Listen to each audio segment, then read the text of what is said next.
New York Times reporter John Eligon, who's actually running the Boston Marathon, and is on the phone now from Boston. John, you're just out of a press conference. Tell me, what do we know now? Well, basically, they're saying that they're still assessing the situation in terms of, how many injured and how many casualties. But they know that there were the 2 explosions on the race course, and then there was another explosion at the JFK Library that happened, about half an hour ago, following the first 2 explosions. But they're still trying to assess the injury count, and they also say they kind of have the painstaking process of going through and checking all these packages and stuff that were left by runners and their families in the streets as people were kind of frantically running away from the scene. There was a lot of bags and whatnot that were kind of left in the streets and all about it. They have to go through and check each one to take each one seriously and make sure it's not a package. Right. Now, as I said, you were actually running the marathon when the blasts hit, as I understand it. I mean, where exactly were you and what did you see?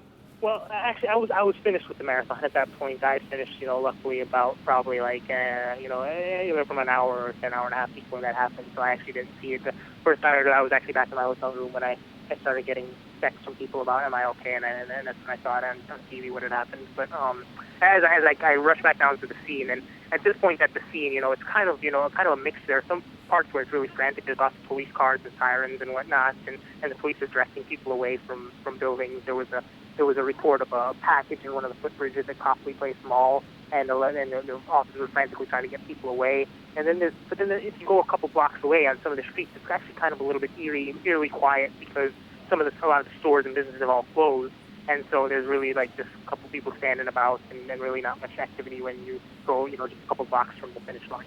Right. I mean, some of the images we've seen from elsewhere have been somewhat horrifying. I mean, we're going to get more updates. I understand it in a few hours. I mean, any idea at all what we can expect?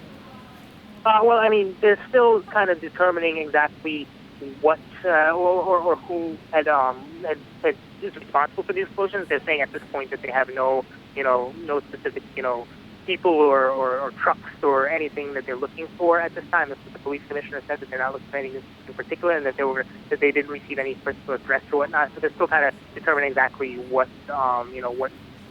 responsible for this. I mean, that's kind of the big question that no one's answered yet. Got it, John. Thanks very much. Keep watching the story.